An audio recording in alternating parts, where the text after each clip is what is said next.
Praise the Lord. இயேசுவின் ரத்தம் ஜெயம். தினமும் இயேசு நிகழ்ச்சிக்கு உங்களை கர்த்தராகிய இயேசு கிறிஸ்துவின் நாமத்தில் வரவேற்கிறேன். செய்தியின் தலைப்பு, அற்புதமான வாழ்வு அருகிலேயே இருக்கிறது. ஆதார வசனம் மத்திய 11:28-29-30. வருத்தப்பட்டு பாரம் சுமப்புகிறவர்களே, நீங்கள் எல்லாரும் என்னிடத்தில் வாருங்கள், நான் உங்களுக்கு இளைப்பாறுதல் தருவேன்.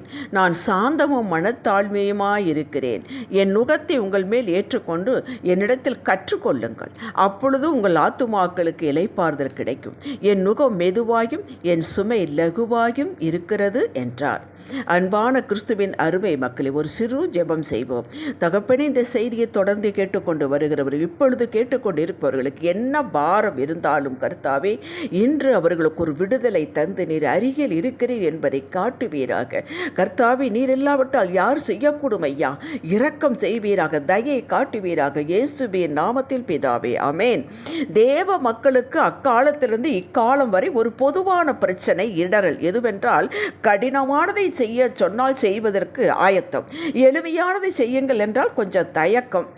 என்ன ரட்சிப்பு இவ்வளவு எளிமையா? ஆம், இதை இலவசமாகத்தான் பெற முடியும். இதற்கு விலக்கிறையும் இயேசு தன்னையே பலியாக செலுத்தி இந்த மீட்பை ஏற்படுத்தி விட்டார், எடுத்துக்கொண்டார். 2 ராஜாக்கள் 5ஆம் அதிகாரத்தில் அசிரிய சேனை தலைவர் நாகமானுக்கு குஷ்டரோகம். இதை நீக்குவதற்கு சமாரியாவுள்ள தீர்க்கதரிசி எலிசாவிடம் வருகிறான். எலிசா இவனை பார்க்க கூட இல்லை. தன் ஊழியக்காரரிடம் அவனை போய் யோர்தானில் 7 தரம் மூழ்கி எழும்பச்சொல், அவன் சொஸ்தமாவான் என்று சொன்னான். நாகமானுக்கு இது பிடிக்கவே இல்லை. இது எளிது, மிகவும் எளிது.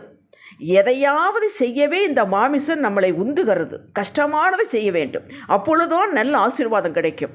நிறைய வார்த்தைகள் சொல்லி ஜெபிக்க வேண்டும், அப்பொழுதுதான் ஆண்டவர் கேட்பார் என்று நாமவே நம்மளை பாரப்படுத்திக் கொள்கிறோம். இதுவும் ஒரு பாரமே. எளிமையாக கொடுத்ததை நாமவே பாரமாக்கிக் கொள்கிறோம், அதாவது நினைச்சு சுமக்கிறோம்.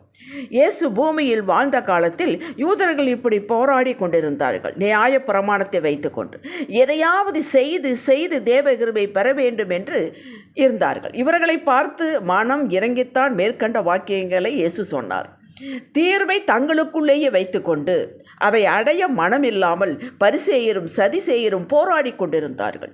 ஏழை எளிய மக்கள் இயேசுவிடம் வந்து சுகம் பெற்றனர். அவர்களுக்கு இந்த பாரமெல்லாம் ஒன்று தெரியாது. வந்தார்கள், கேட்டார்கள், விடுதலை பெற்றார்கள். அவ்வளவுதான். எவ்வளவு எழுதி பாருங்கள். இன்றும் அதேதான். நம்மளை எதைத்தான் செய்ய சொல்லுகிறார்? கேட்கிறவன் எவனும் பெற்றுக்கொள்கிறான் என்றுதான்.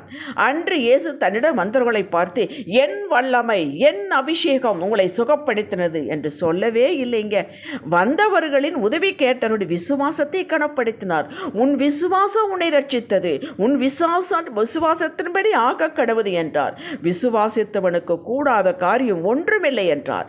நீ விசுவாசித்தால் தேவ மகிமையை காண்பாய் என்றுதான் இறுதி வரை சொல்லிக்கொண்டே இருந்தார். நம்முடைய விசுவாசத்தை தான் கனப்படுத்தினார். அதுதான் மையம், அதுதான் ஆணிவேர். கிறிஸ்தவ வாழ்க்கைக்கு அதுதான் ஆணிவேர். ஆனால் யூதர்களோ பாரத்தை விடுவதாக இல்லை. சரி, இருக்கட்டும். இன்று நாமும் கூட கவலை என்ற பாரம், பயம், சந்தேகம், யாரு நமக்கு ஒத்தாசை இல்லையே என்ற பாரம், இதை நாம் தான் எடுத்து நம்மேல் வைத்து கொள்கிறோம் என்று நாம் நினைக்கிறோம். அப்படி அல்லங்க. நம்முடைய இன் அண்ட் அவுட்டை கவனித்து கொண்டிருக்கும் எதிரி பிசாசு இதை நம்மேல் அவன் நுகத்தை வைக்கிறான். அவன் நோக்கம் இந்த நுகத்தால் அழுந்தி இதையே நினைத்து கொண்டிருக்க வைத்துவிட்டால் இவன் ஆண்டவரை தேடமாட்டான். அவருக்கும் இது பிடிக்காது என்று எல்லாவற்றாலும் நம்மை சூழ வைத்து விடுகிறான். இல்லைங்க, நான் தாங்க யோசிக்கிறேன், நான் தாங்க இதை செய்கிறேன், நான் தாங்க கவலைப்படுகிறேன், நான் தான் என்று நம்மையே நாம் வருத்தி கொள்கிறோம். இந்த சிந்தையை கூட கொடுப்பதும் அவன்தான். நாம் சிந்திப்பது போலவே நம்மையே நாம் குற்றச்சாட்டி கொள்ள வேண்டும். அவனுக்கு ஏதும் தெரியாது போல ஒதுங்கிக் கொள்வான். ரட்சிக்கப்பட்ட அபிஷேகம் பெற்ற நாம், நம் சுபாவம் ஆவியானவரோடு இணைந்துதான் இருக்கும். இயேசுவின் சுபாவத்தை நமக்குள்ளே உருவாக்கத்தான் ஆவியானவர் வந்திருக்கிறார். அவருடைய ஊழியமே அதுதான். சரி, விடுவோம் என்ற ஆவியானவர் நமக்கு கொடுக்கும் ஆலோசனை, இந்த பாரங்கள், அவன் வைத்த நுகங்களை தூக்கி எறியுங்கள். எப்படி அவன் வைத்த நுகத்தை தூக்கி எறிவது? எப்படி? நாகும் 1:13 சொல்லுகிறது, இப்போது நான் உன்மேல் இருக்கிற அவன் நுகத்தை முறித்து உன் கட்டுகளை அறுப்பேன் என்கிறார். லேவியராகம் 26:13 இதைத்தான் சொல்லுகிறது. யார் எத்தனை நுகங்களை வைத்தாலும் நான் அதை முறித்து விடுவேன். அந்த எத்தனை கட்டில் உன்னை கட்டி இருந்தாலும் அதை அறுப்பேன் என்கிறார். எப்போ அறுப்பாரா? இப்பவே அறுப்பார். நீங்கள் விசுவாசத்தோடு இப்பவே ஜெபம் பண்ணுங்கள். ஜெபம் முடிந்தது, நுகத்தை கர்த்தர் முறித்து தூர எறிந்து விட்டார் என்று நீங்கள் விசுவாசிக்க வேண்டும். விசுவாசிப்பதுதான் முக்கியம்.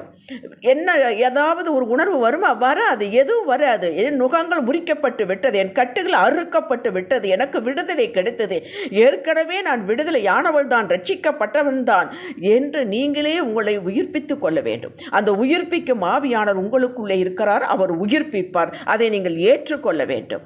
ரட்சிக்கப்பட்ட போது நாம் என்ன செய்தோம்? நான் பாவி, என் பாவங்களை உமது இரத்தத்தால் கழுவுமையா, அடியாளை ஏற்றுக்கொள்ளும் என்று சொல்லி முடிந்தது. கழுவப்பட்டு விட்டது, புது சிருஷ்டி என்று எழுந்தோமே. அதுபோலத்தான் கிறிஸ்தவ வாழ்வு முழுவதும் விசுவாசத்தை மையமாக கொண்டது. ஆணிவேர் அதுதான். இல்லைங்க, இன்னும் அது சிந்தையில் வந்து வந்து போகிறது என்றால் வரட்டும் போகட்டும். பெருங்காய டப்பா பெருங்காயம் தீர்ந்து போனாலும் வாடை அடிக்குமே, அதுபோல வரட்டும் போகட்டும். ஆனால் உங்கள் தலையிலே கூடுகட்ட அனுமதிக்காதீர்கள். மறுபடியும் அவைகள் உங்கள் சிந்தைகள் தங்க நீங்க அனுமதிக்க கூடாது. அனுமதிப்பதும் அனுமதிக்காமல் இருப்பதும் அது உங்களுடைய கையில் இருக்கிறது. எல்லாம் உருவி உங்களுக்கு கொடுத்திருக்கிறார். இயேசுநாதரை போல நம்மளை மதிக்கிறவங்க உலகத்தில் யாரும் இல்லைங்க. அப்படி நம்மளை மதிக்கிறார். அதற்காகத்தான் என்னிடம் வந்து கற்றுக்கொள்ளுங்கள் என்றார். அவர் மானுடமாக வாழ்ந்தபோது மிகவும் தாழ்மையாகவே இருந்தார். மரண பரியந்தம் தாழ்மையாகவே இருந்தார். பிலிப்பியர் 2:8 வாசியுங்கள். அவர் தாழ்மையாக இருந்தார் என்பதற்காக அவரை ஒருவரும் அவர் மேல் ஏறி நிற்க அவர் விடவில்லை, மேற்கொள்ளவே விடவில்லை. எப்படி பிதா பிதா என்று எப்படி அந்த தாழ்மையை கற்றுக்கொண்டார், எப்படி தாழ்மையை வெளிப்படுத்தினார். அவர் தாழ்மையாக இருக்கிறேன் என்று சொன்னாரே ஒழிய நாம் எல்லாரும் பார்க்க வேண்டும். எப்படி பிதா சொல்கிறார் அதை நான் சொல்கிறேன். பிதா செய்கிறது எதுவோ காண்கிறது எதுவோ அதைத்தான் நான் செய்கிறேன். நான் தனியாக செய்யவில்லை. பிதா என்னை தனித்து விடவில்லை. அவர் என்னோடு இருக்கிறார். அவர் எனக்கு சாட்சி பகிர்கிறார். அவர் சொல்வதைத்தான் நான் செய்கிறேன். அதற்காகத்தான் வந்தேன். அவர் சித்தம். இப்படி பிதா பிதா பிதா என்று பிதாவைத்தான் மகிமைப்படுத்தினார். செல்ஃப் சென்டர்டாக அவர் இருக்கவே இல்லை. பிதாவை முன்னிலைப்படுத்தினார், பிதாவை முக்கியப்படுத்தினார். அவரும் பிதாவு ஒன்றாய் இருப்பதை உலகத்திற்கு காட்டினார். அவர் தேவகுமாரனுங்க. சகலமும் அவர் மூலமாய் அவருக்கென்று உண்டாக்கப்பட்டது. இதை அவர் காட்டவே இல்லை, அதனுடைய எடுத்துக்கொள்ளவே இல்லை அவர். இதுதான் பாடம். நாம் அவரிடம் கற்றுக்கொள்ள வேண்டிய பாடம். நம்மை ஒதுக்கி வைத்துவிட்டு இயேசுவை, இயேசுனாய் வார்த்தை, வார்த்தை தான் இயேசு, அதையே நாம் முக்கியப்படுத்த வேண்டும். வார்த்தை இப்படி சொல்லுகிறது, வார்த்தை இப்படி சொல்லுகிறது, சாட்சி இப்படி இருக்கிறது, எனக்கும் அப்படி நடக்கும், இந்த வாரம் எனக்கு அவசியமில்லை என்று நாம் அவரிடம் வந்து தான் கற்றுக்கொள்ள வேண்டும். வேறு எங்கேயும் கற்றுக்கொள்ள முடியாது. வேதத்தில் தான் கற்றுக்கொள்ள முடியும். ஆவியானவர் அதை எடுத்து நம்மளுக்கு விளக்கி காட்டுவார். நமது மனசும் மாமிசும் சொல்வதை தள்ளி வைத்து விட வேண்டும். வார்த்தை இப்படி சொல்லுகிறது, தான் பேசுவேன் செய்வேன் என்று சொல்ல வேண்டும். வார்த்தை தான் சத்தியம். யோவான் 17:17. அவர் நம்மேல் வைக்கும் நுகம் அன்பினால் பிரியத்தினால் நாம் வாழ வேண்டும் என்பதற்காக வைக்கப்பட்ட அன்பின் நுகம். அதுவும் நுகந்தானே? ஆம், நுகந்தான். முழு பாரத்தை அவர் ஏற்றுக்கொள்கிறார். நம்மை சும்மாவாக கூட நடக்க சொல்லுகிறார். ஒப்புக்கு சப்பானியாக நடக்க சொல்லுகிறார். அவருடைய நம்மேல் வைக்கும் பாரம் என்பது நாம் கீழ்ப்படிய வேண்டும் என்பது, நாம் நன்றாக வாழ வேண்டும் என்பதற்காக அவர் சித்தத்தை திட்டத்தை அறிந்து கீழ்ப்படிய, அவருக்கு சொல்படிக்க கேட்க, அதுதான் அவருடைய பாரம். இது எளிமையானது தாங்க. எப்பொழுது எளிமையானது? இது எனக்கு எளிமை, நான் கொஞ்சம் கொஞ்சமாக மாறிக்கொள்வேன், இன்று நான் இப்படி செய்வேன், நாளை இதை நிலைப்படுத்துவேன், நம்மை நாமே உற்சாகப்படுத்தி பயிற்சி கொடுக்கும் பொழுது அது மிக மிக எளிது. அவரது சித்தம் திட்டம் என்ற நுகம், கீழ்ப்படிதல் தாழ்மையாக இருப்பது என்ற நுகம் ஆனந்தமாக இருக்குமுங்க. இதுதாங்க ஆத்துமாவுக்கு இளைப்பாறுதல். அவர் எடுத்துக்கொண்டார். கவலைகளெல்லாம் அவர் எங்கிடம் விட்டுவிடு என்று தானே சொல்கிறார். நான் உன்னை விசாரிக்கிறவன், நீ என்னுடைய கவலையெல்லாம் என்னிடத்தில் கொடுத்து விடு. நான் திராட்சை செடி, நீ கொடி, கொடி கனி கொடுக்கும். எப்பொழுது நான் உறிஞ்சி தருகிறேன், அந்த தண்ணீரை நீ உறிஞ்சிக்கொள் என்பது தானே. நாமவே போய் எதுவும் கஷ்டப்பட வேண்டிய அவசியம் இல்லை. இதை நாம் புரிந்து கொண்டால் நம்முடைய ஆத்துமாவுக்கு இளைப்பாறுதல் கிடைக்கும். இன்றே உங்கள் ஆத்துமாவுக்கு இளைப்பாறுதல் கிடைக்கும். இளைப்பாறுதலிருந்து உங்கள் வாழ்வை ஆரம்பியுங்க. அதுதாங்க ஆசீர்வாதம். இன்றைய பாரமான யாவற்றையும் எபிரேயர் 12:1 வாசிங்கள். எல்லாவற்றை தள்ளிவிட்டு இயேசுவை மாத்திரம் நோக்குங்கள். அவங்க இப்படி சொன்னாங்க, இவங்க இப்படி சொன்னாங்க, அவங்க ஏமாத்திட்டாங்க, இவங்க இப்படி பண்ணிட்டாங்க, இருப்பது உண்மைதான், இல்லை என்று சொல்லவில்லை. அதை நான் மட்டுப்படுத்துவதில்லை. உங்களுடைய பாரங்கள், உங்கள் கவலைகள், உங்களுடைய தாழ்மையான காரியங்களை மட்டுப்படுத்தவில்லை. ஆனால் அதை தூக்கி சுமக்க வேண்டாம் என்று தான் சொல்கிறார். சுமந்து ஒரு பிரயோஜனம் இல்லை என்று தான் சொல்ல வருகிறேன்.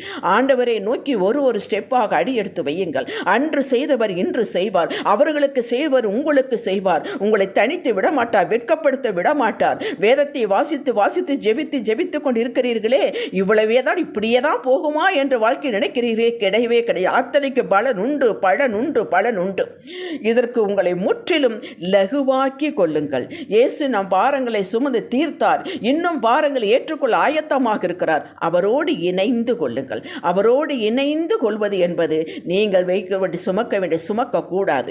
அவரிடம் கொடுத்து விடுங்கள். வார்த்தை எடுங்கள், அதன்படி நடங்கள், ஜெபியுங்கள், வேதத்தை வாசியுங்கள், விசுவாசியுங்கள், உங்கள் வேலையை செய்யுங்கள். இதுதான் இணைந்து கொள்ளுதல். விசுவாசத்தை அவர் மேலேயே வைத்துவிட வேண்டும். ஒரு அற்புத எதிர்காலம் இருக்கிறது என்று நினைத்துக் கொள்ள வேண்டும். கொடி ஒரு நாளும் கவலைப்பட்டதில்லை, எனக்கு தண்ணி கிடைக்குமா, நான் நல்லா பலன் கொடுப்பேனா என்று கொடி தனியாக கவலைப்பட்டதில்லை. அதுக்கு கவலை வேண்டிய அவசியமே இல்லை. செடி வேரிலிருந்து உறிஞ்சி கொடிக்கு கொடுக்கிறது. அப்படித்தான் நீங்களும் நானும்.